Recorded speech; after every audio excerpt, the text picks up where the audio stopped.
Hello. This lecture narration is going to continue a discussion of personality, and in this narration, we'll look at personality from a Freudian perspective.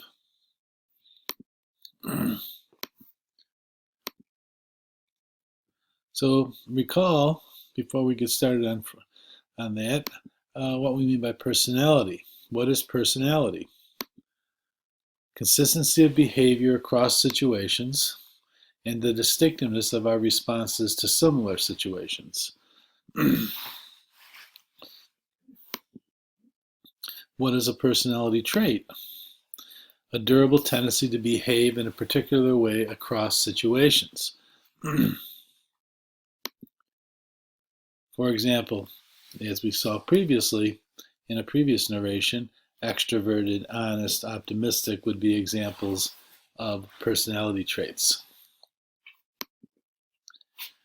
Now, the Freudian perspective, which is psychodynamic or psychoanalytic, the psychoanalytic school of psychology, of course, was founded by Freud.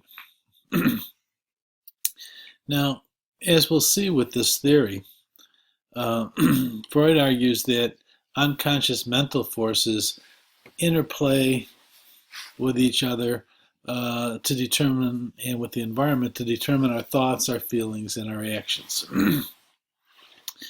There's a picture of Freud. Okay, so a little bit about Sigmund Freud. Okay, obviously the most famous name in all of psychology and psychiatry. Freud was actually an MD who specialized in neurology. He would have probably, in all likelihood, gone into an academic career or within medicine. He had a difficulty finding a job in that area in the later 1800s, owing to anti-Semitism. This was Freud's hometown, and where he ultimately set up practice was Vienna, Austria. Okay, so Freud basically began as an MD in a private practice as a neurologist, and he had many patients who had what we call at that time nervous disorders. Okay, and ultimately he developed a whole theory of psychoanalysis based on his experiences with his patients. And he developed a treatment of psychoanalysis to deal with these patients who had lots and lots of psychological problems or nervous disorders, as was the kind of term that was used back then.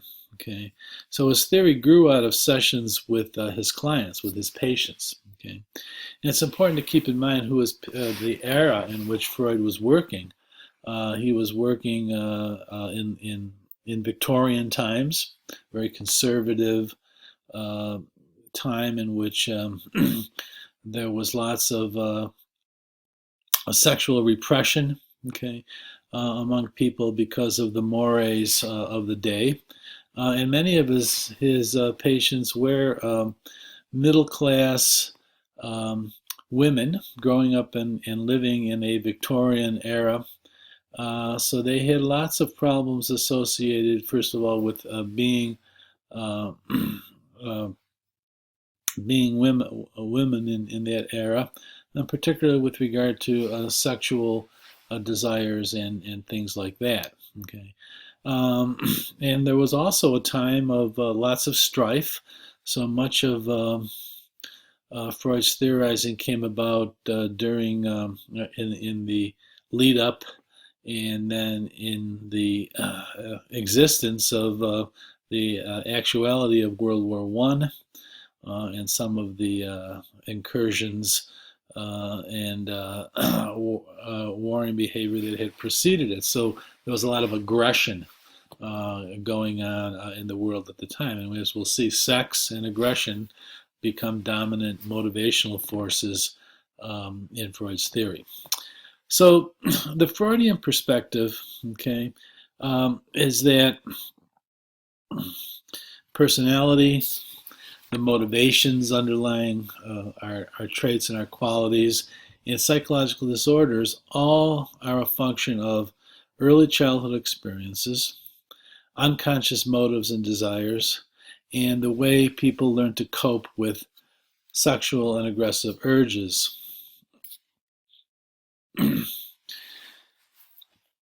So, according to the psychodynamic view, there are basically three levels of consciousness.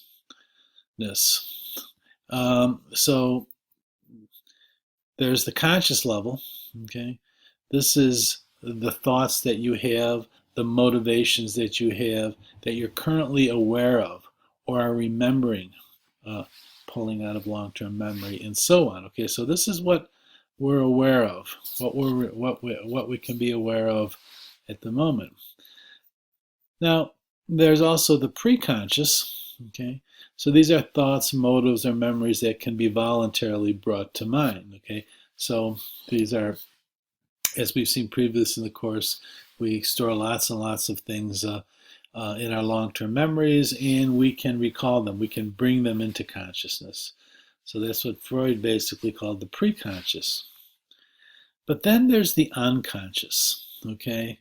And the unconscious involves, in a Freudian perspective, thoughts, motives, or memories that are blocked from normal awareness, that um, we can't bring to the fore, that we can't bring to consciousness, that lurk or reside in an unconscious.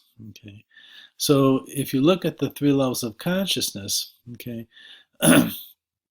Freud talked about, one of the analogies that one can make, Freud himself made it, but many have, is that think of consciousness as this iceberg, okay?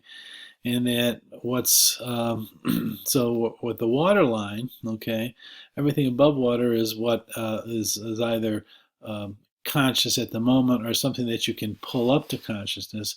But everything underwater, okay, and that's the big part of the iceberg, okay, is the unconscious, okay. So there's lots and lots there that can't be brought to the surface, shall we say, of consciousness. So the unconscious, okay, uh, basically this is all memories and desires about which we are unaware, okay.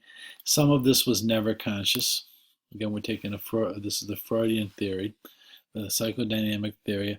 Some of it is repressed, okay, memories that have been and desires and things like that that have been pushed out of consciousness or repressed, okay. Now, according to Freud, the unconscious, okay, drives much is the driving force in our behavior, in our interactions with others, in our psychological health, okay.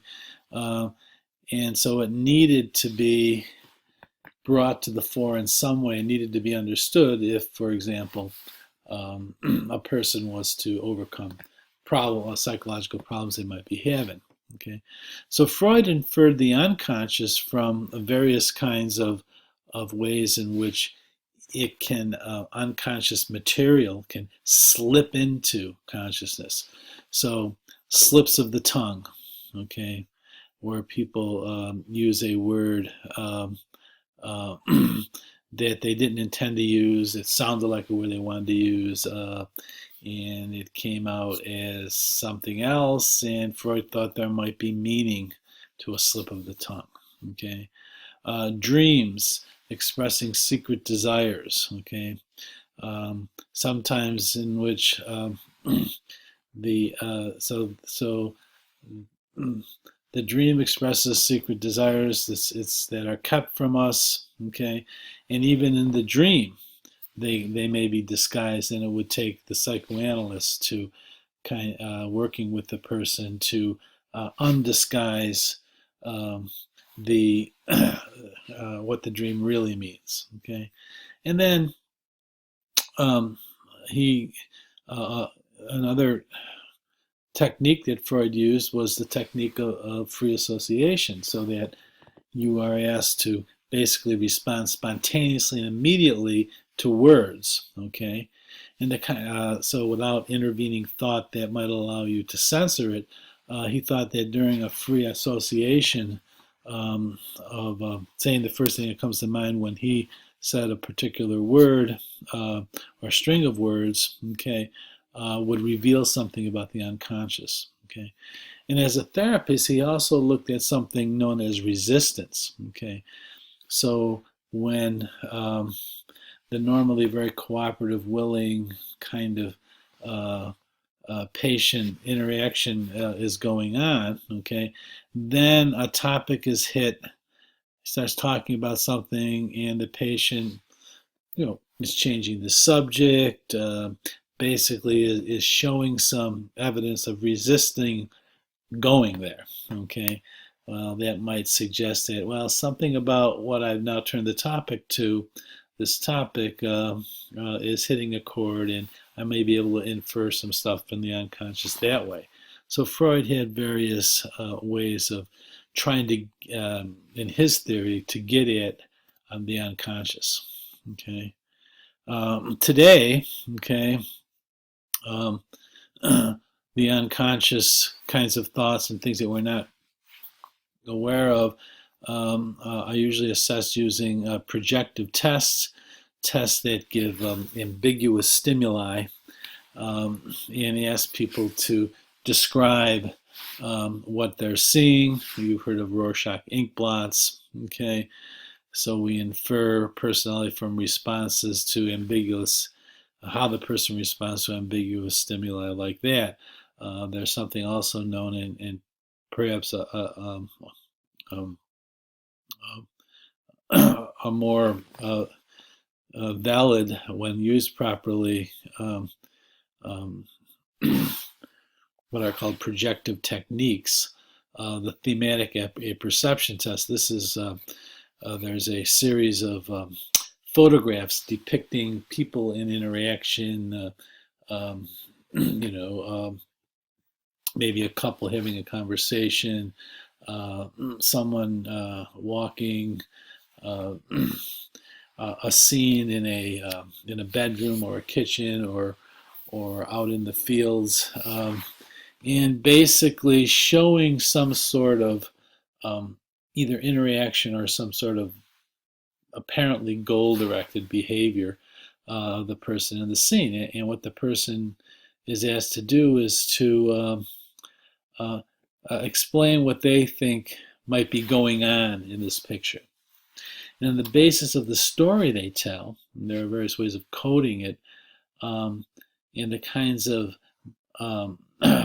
what's happening, what will happen, who are these people, you get some ideas about the person's own motives and perhaps unconscious desires and unconscious thought processings or workings of the mind. Okay, it's called the TAT, or the thematic apperception test. So the bottom line is that behavior is motivated by unconscious drives and desires. And by behavior, we're being inclusive. Mental processes, the thought processes, emotional reactions, and of course, also explicit behavior. But that's the key. Behavior is motivated by unconscious drives and desires. Now, Freud had a theory about how personality, how the mind basically is structured, okay? And you may have heard these terms, okay?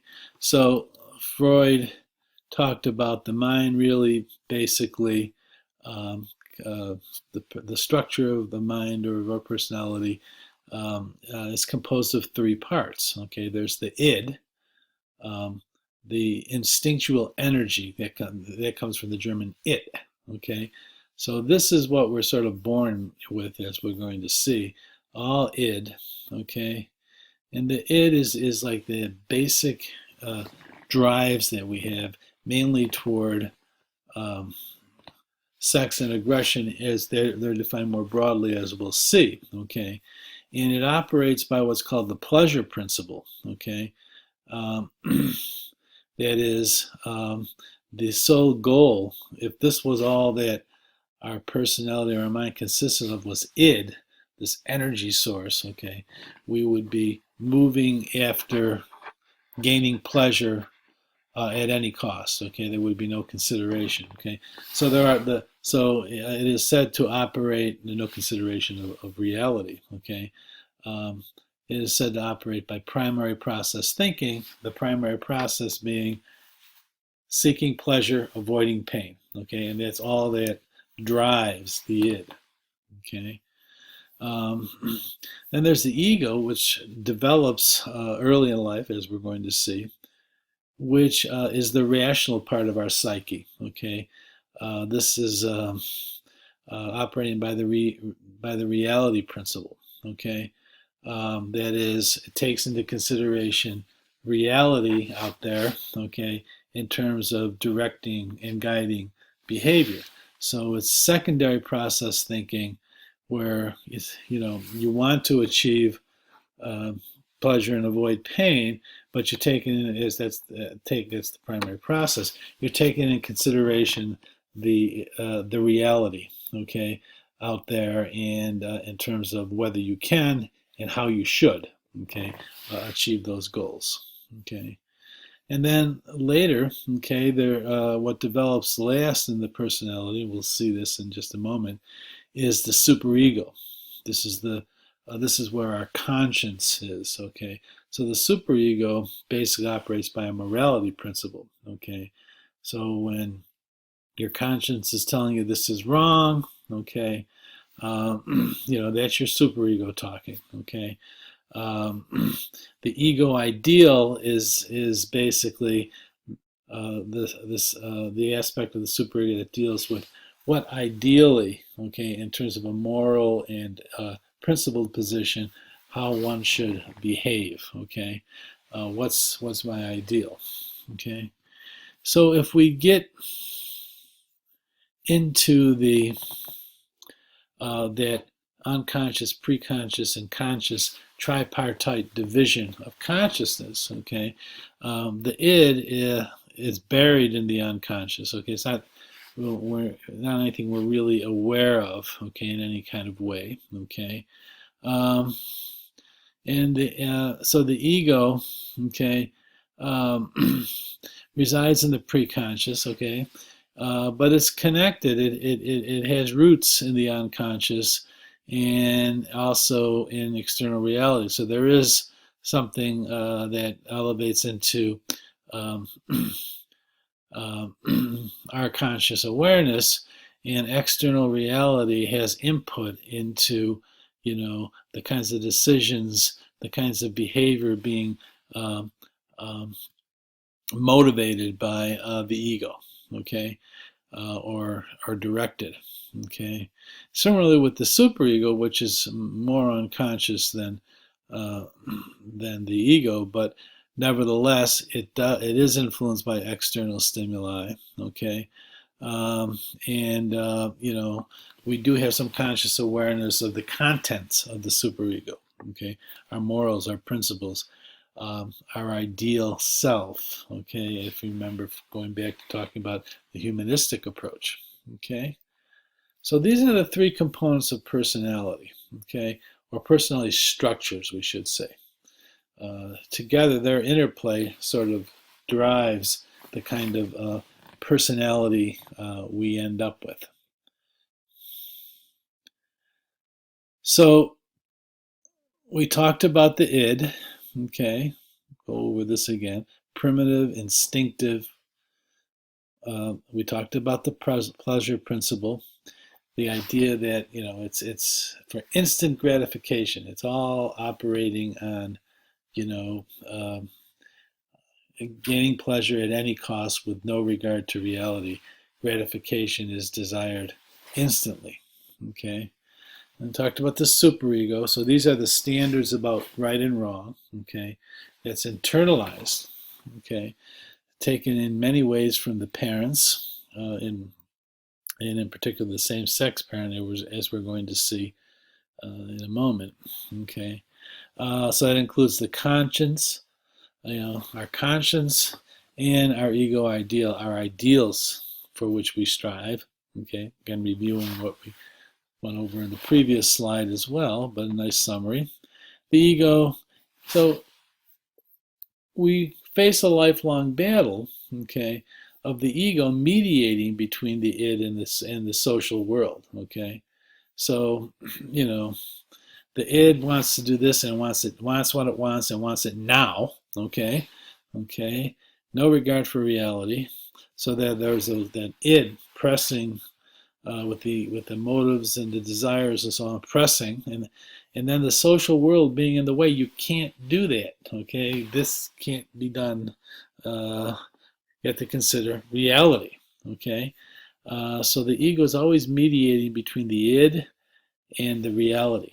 Okay, out there that needs to be, whatever desires the id has must be channeled in some way through a consideration of reality, and that's the ego's job. Okay, so a reality principle, delay of gratification until suitable outlets, socially acceptable outlets, are identified. Okay, again, the mediation between the id impulses and the social world.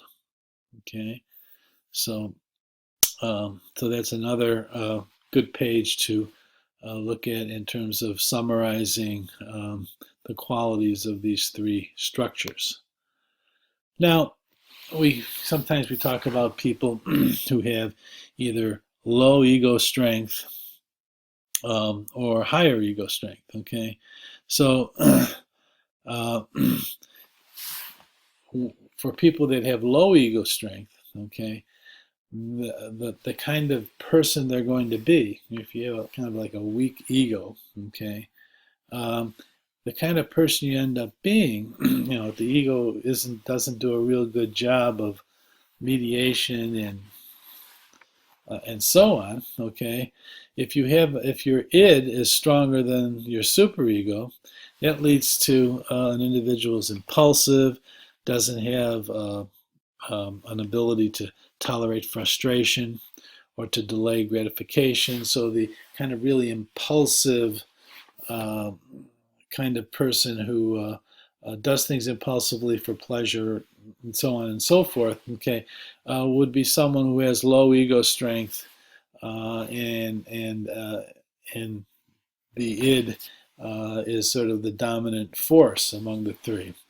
A person with low ego strength who has a very strong superego that's stronger than the id, then you're going to end up with someone who's kind of conforming, overly scrupulous, perhaps overly moralistic, and things like that. Okay.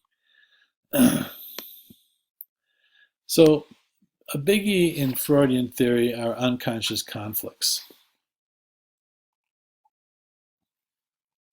So when there are conflicts between the id, the ego, and the superego, that leads to anxiety. Okay.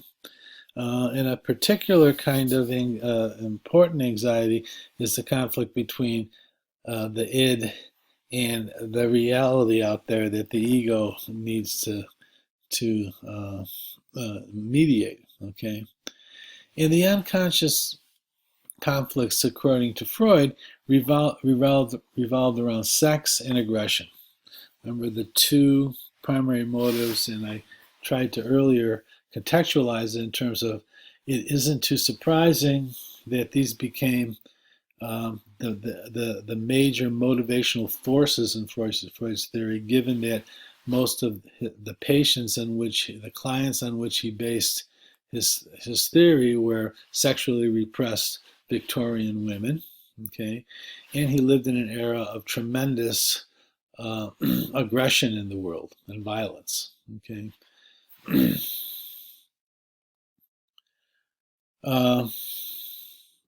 So the argument is that we can more easily satisfy our urges for thirst and hunger than unconscious urges having to do with sex and aggression.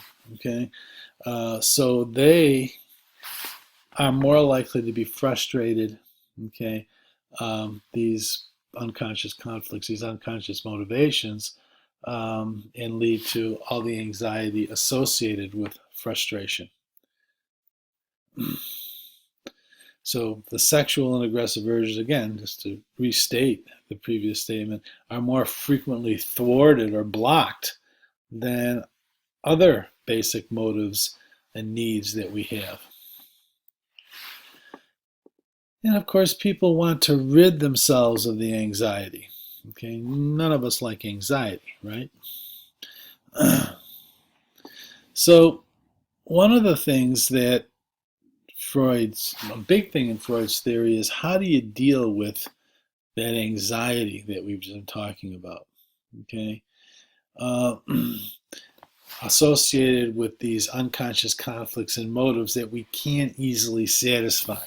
Okay, so Freud talked about defense mechanisms. Okay, and this is a concept that has made its way very well into modern psychology. Okay, at least some of aspects of his notion of a defense mechanism. So for Freud, a defense mechanism is the ego's protective method of reducing anxiety by distorting reality. Okay, so that when people have conflicts and motivations that they can't deal with and that create a lot of anxiety, they can be protected from that anxiety and the guilt that might be also associated with behaviors by distorting reality. Okay, and that's what the defense mechanisms do. Okay, the ego sets these up to help people cope with anxiety. And here's you can see the id, characterized by the devil, and the superego, each in one ear. Okay. Now, if the superego, okay, is going contributes to the anxiety, because the superego is going to lay guilt on the person. Okay, even for thinking the kinds of thoughts that they might have that require protection. Okay, remember, it's moralistic. Okay. So defense mechanism, defense mechanisms, a very interesting set that Freud talked about. Okay, and we can perhaps relate to this in lots of ways. So the most basic defense mechanism, something that we all do, and that's the granddaddy of all defense mechanisms. In fact, a part of all defense mechanisms, because defense mechanisms only work if you've got the uncomfortable material repressed and then covered over further. You keep the repression by the other defense mechanism. So this is the basic defense mechanism: burying distressing thoughts in the unconscious. And here are some other defense mechanisms. We can talk about denial. Okay, so with denial, okay, this defense mechanism that the ego can help build, okay, by distorting reality. They can do that by never allowing the anxiety-provoking stimulus into consciousness. Okay, so so for example, we hear a lot about children who are sexually abused by the father or or someone else close in the family. But we'll take the example of the father, okay, sexually or abused otherwise, okay, but sexual abuse is the most common way in which this is discussed. Sometimes the mother of the abused child will deny that it happened, okay. They just won't even allow herself to think about it, okay. And may, in fact, if the child mentions something or somebody else mentions something, they put it out of their mind. They say, no, that doesn't happen. and just basically get it out of the out of consciousness because it's so distressing. Okay, such a terrible conflict to face. Okay, particularly if you're, if it's the father, someone that you're dependent on, yeah, who in some level you love and care about yourself. Okay, so you can see where so denial is a kind of a primitive defense mechanism of just keeping it out of consciousness. And whenever they threaten to impinge upon conscious, someone mentions this, you deny it, and you basically convince yourself, no, this is a lie, this isn't the case, and you get it out of your consciousness. Displacement, okay, so this is diverting emotions from the source to someone else, okay. So one thing we saw when we were talking about the frustration aggression hypothesis and the remember the increase in lynchings that occurred when the price of cotton in the South took a bottoming out dive. Okay, so there's all this anger, and there was this displacement onto a safe target, namely expressing that anger and hostility toward the safe scapegoat target of blacks in that case. So it happens as an individual level where we uh,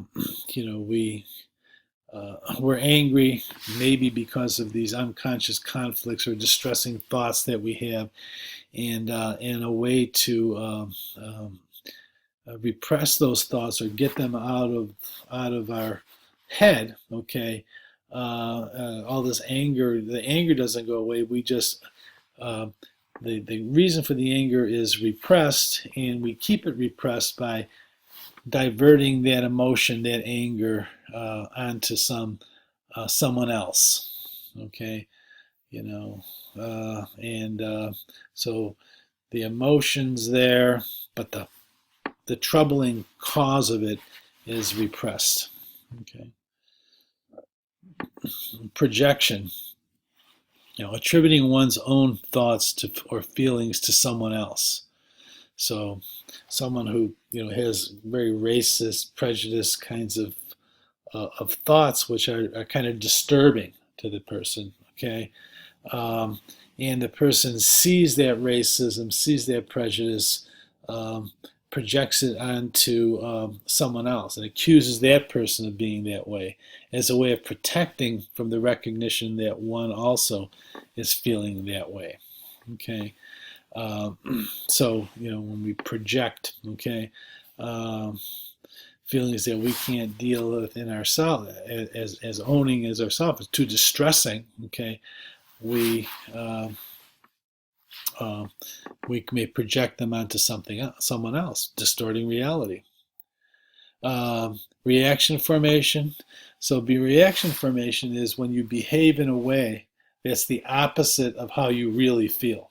Okay, behaving in a way that is the opposite of how one really feels. Okay, so this is commonly used as an explanation of extremely strong homophobic attitudes that, in particular, some men have. Okay, and it's thought, and I think it's documented that in some of these cases, okay, um, these individuals basically have homosexual kinds of impulses themselves. Okay, um, and for them, this is unacceptable.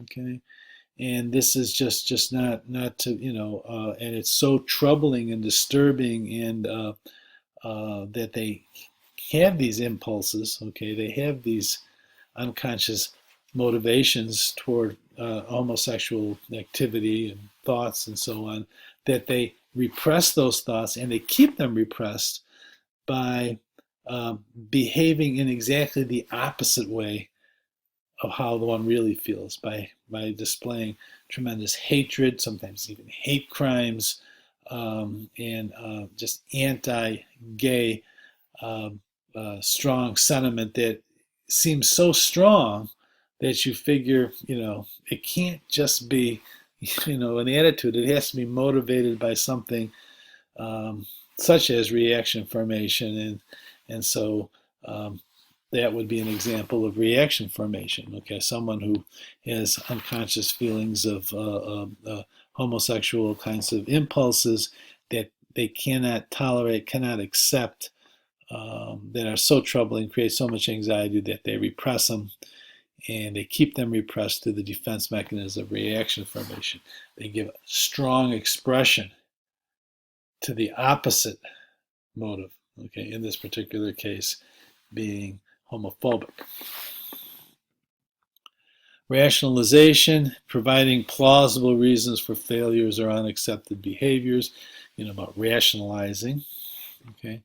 Regression, okay, this is when people revert to very immature behavior, okay, and kind of like revel or engage in this very immature, earlier stage kind of regressive behavior um, as a way of kind of like staying away from the current reality, okay, because it's so hard to swallow, okay, because there's so much anxiety and a conflict associated with it. Sublimation, this is, and Freud thought this was one of the more constructive defense mechanisms. So you channel your unacceptable urges and impulses that you're repressing into socially acceptable outlets. So you have this. We'll get to that example in a second, but so why would it be something useful? So Freud talked about sublimation. People who have very, very strong, aggressive, aggression kinds of impulses that are very socially unacceptable and also unacceptable to the person. So they repress them, but they express them anyways by becoming very productive in the field they're in, becoming assertive and aggressive and creative, and taking all that aggression and sublimating it into socially constructive outlets. A more mundane example would be someone who has some fixation through some of the what we're going to talk about in just a little bit in terms of the psychosexual stages. Unacceptable.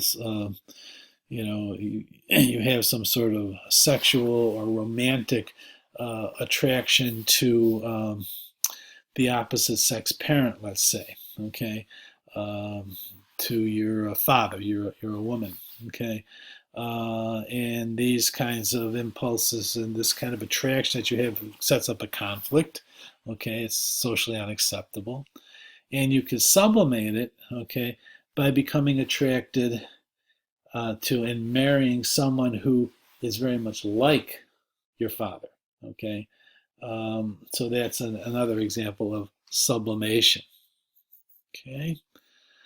So these are some of the defense mechanisms, okay.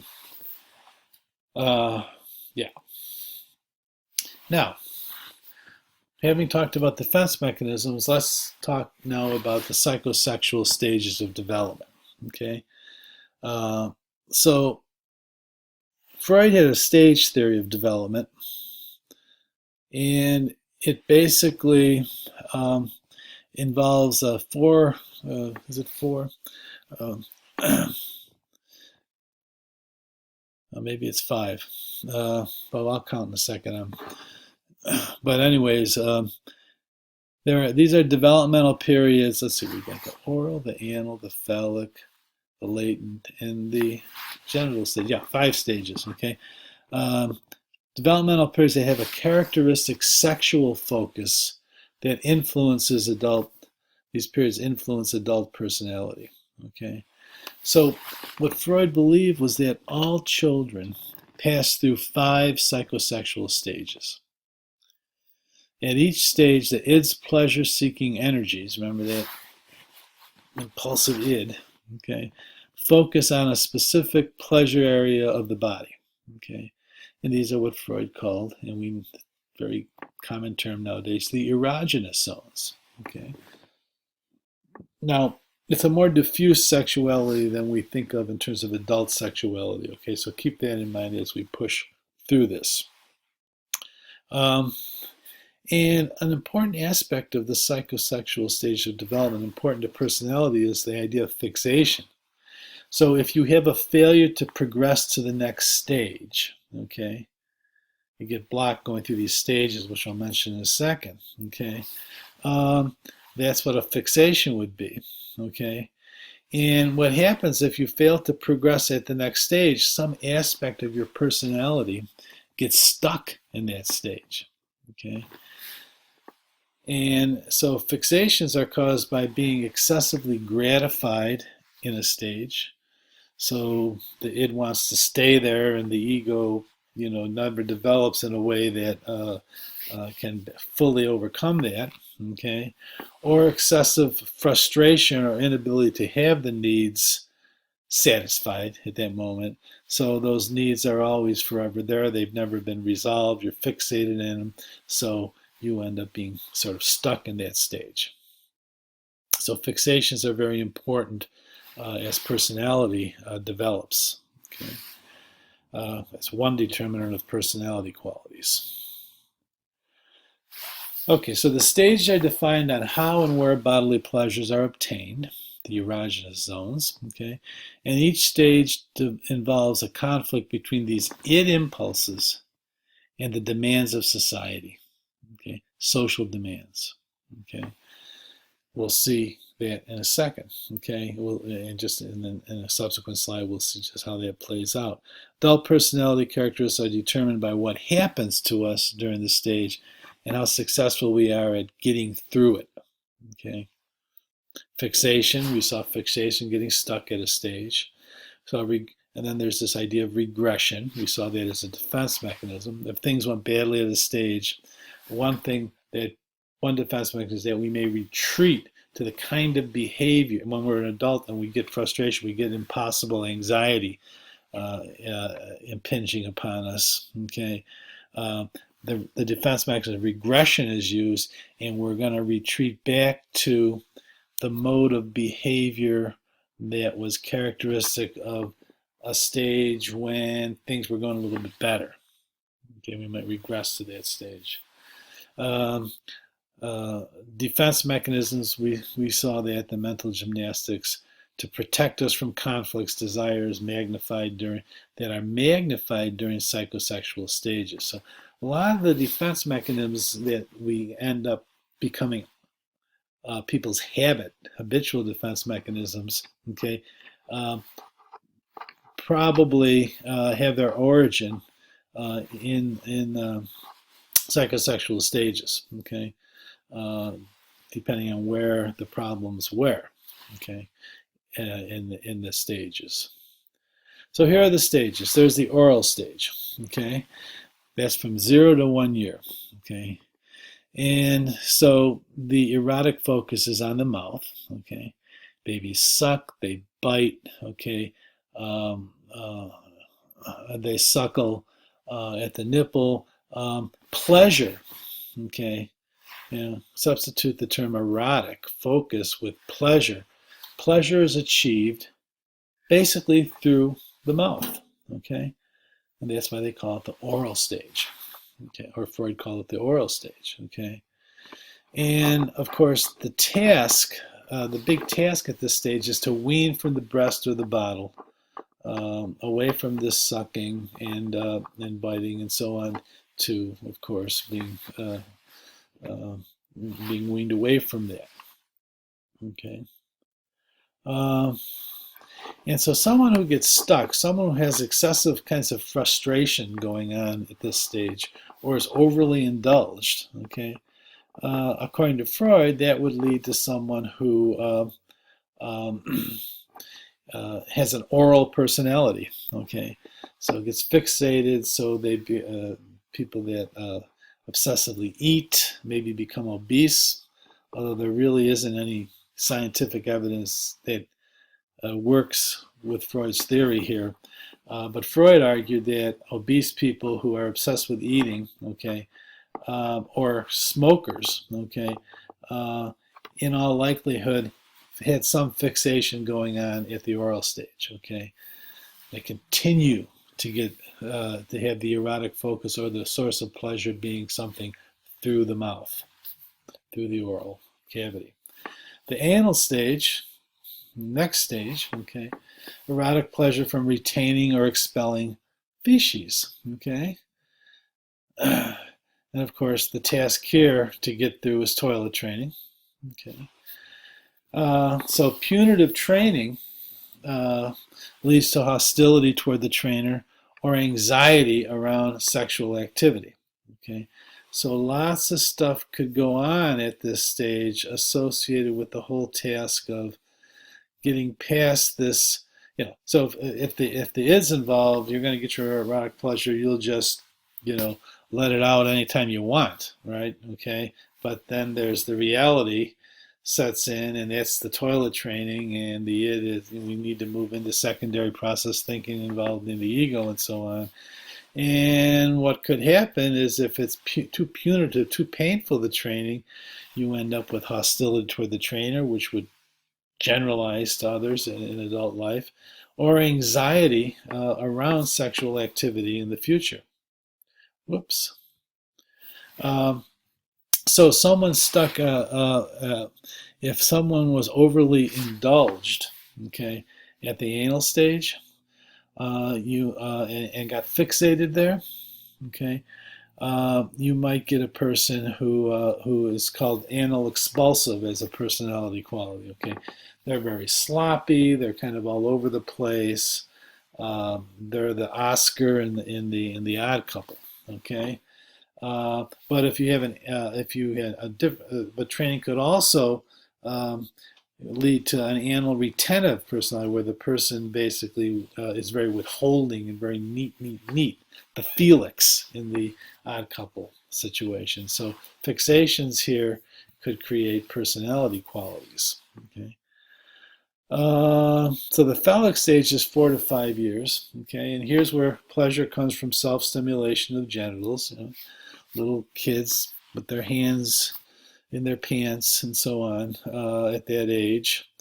And this is where the Oedipal complex emerges for men, for boys. Okay, so the Oedipal complex, okay, it's got to be resolved for healthy development to occur. Okay, and let's talk about it. So with the Oedipal complex for little boys, the erotic focus is on the opposite sex parent. By the way, it's called the electric complex for girls. Okay,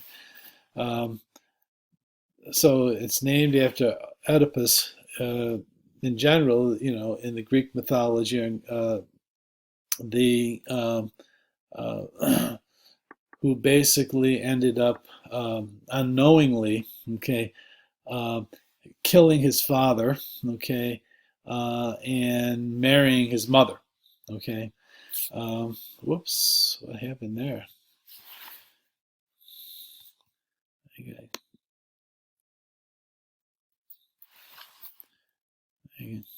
I hit something. Hold on a second. Give me a second and I will get back to where we are.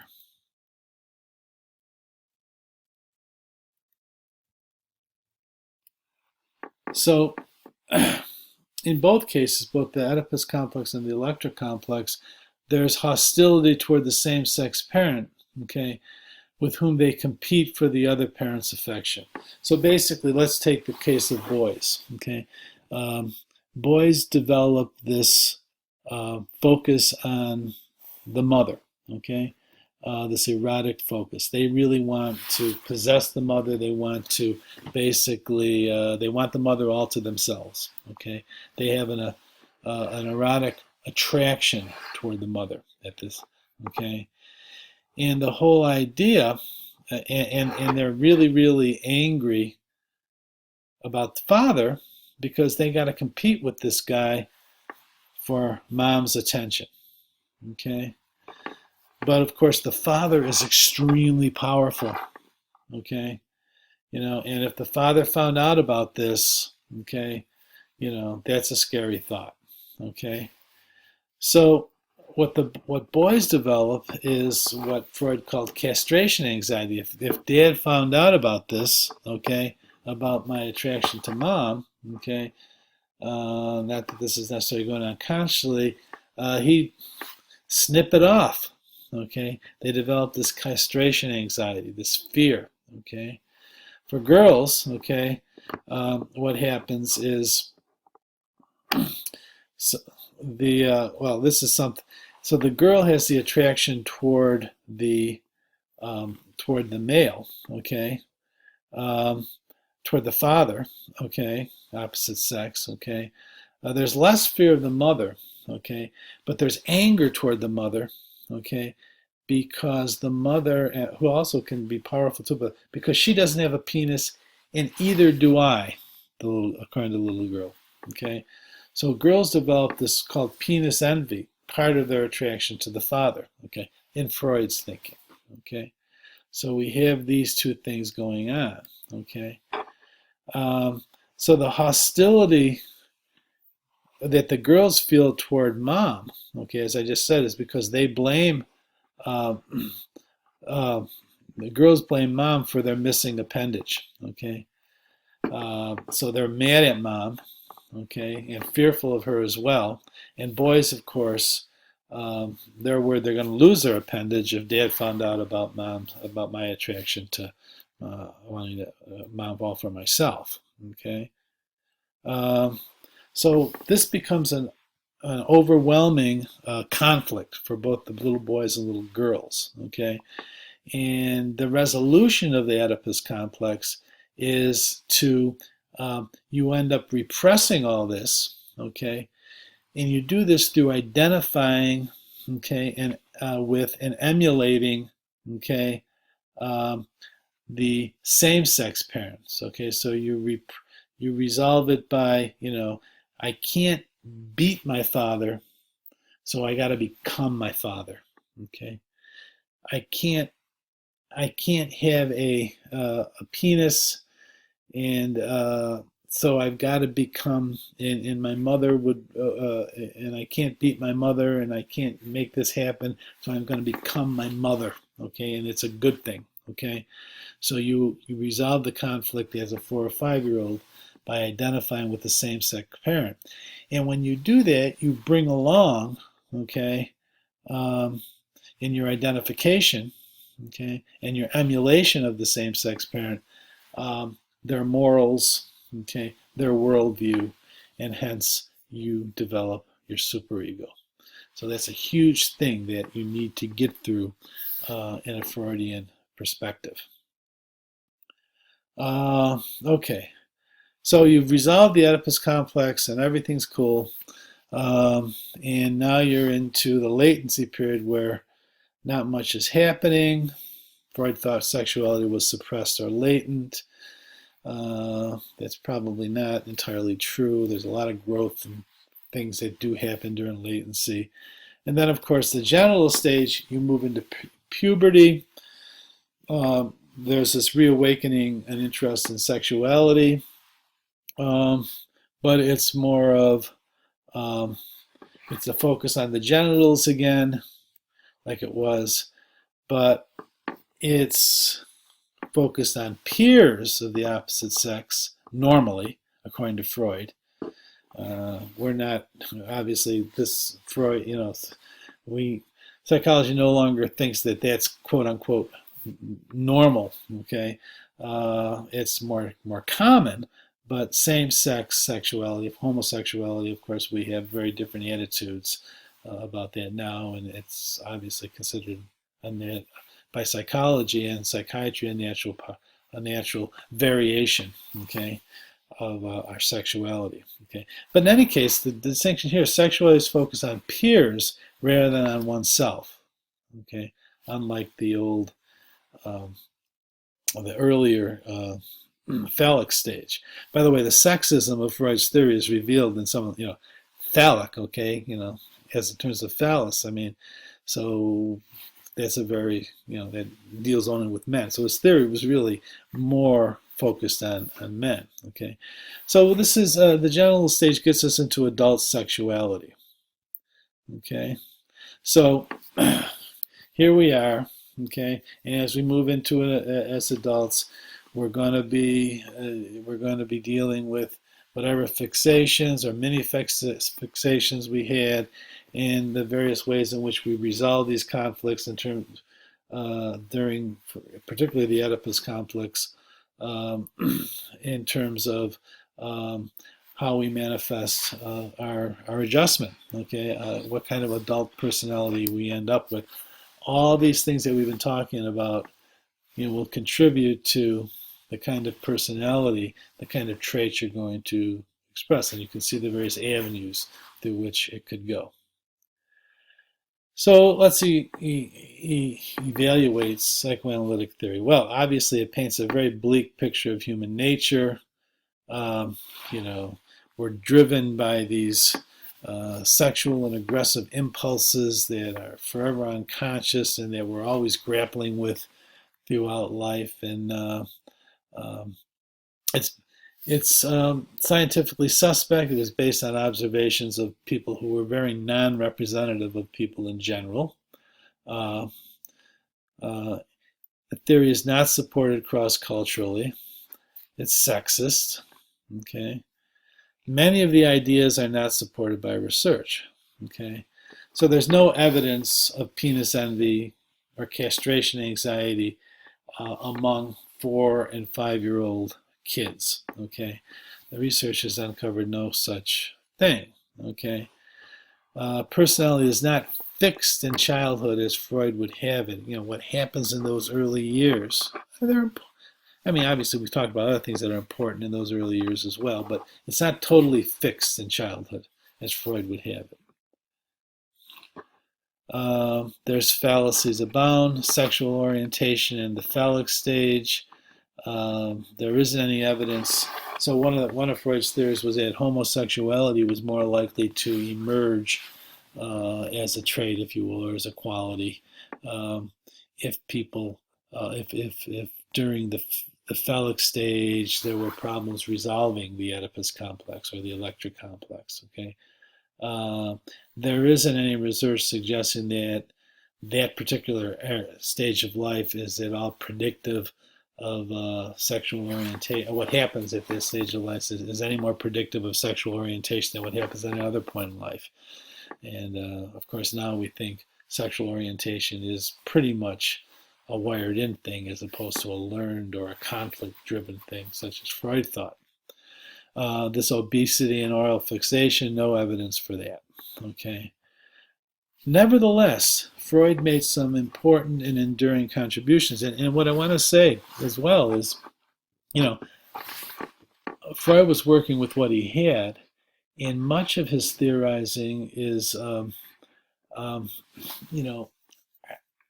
I guess we could call it metaphorical.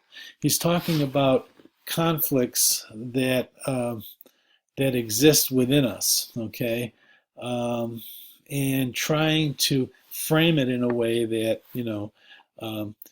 so these are just constructs, the ego being our outward-looking, rational, reality-oriented part of our nature, okay. So a lot of the stuff that he's talking about is somewhat metaphorical, although his psychosexual stages, even though he's thinking about sexual in a broader, more diffuse way than we think about adult sexuality, it's probably overdone even when you take that into consideration. So you have to take Freud's theory in some ways with not a grain of salt, but understand that it's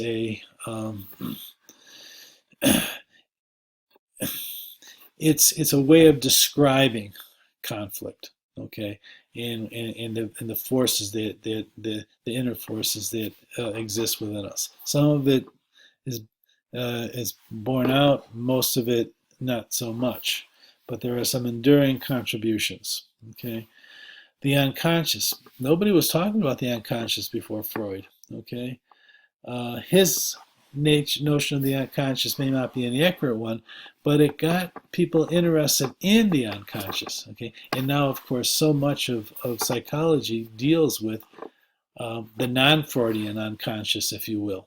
Okay, so his discovery, he was the first one to be talking about the unconscious.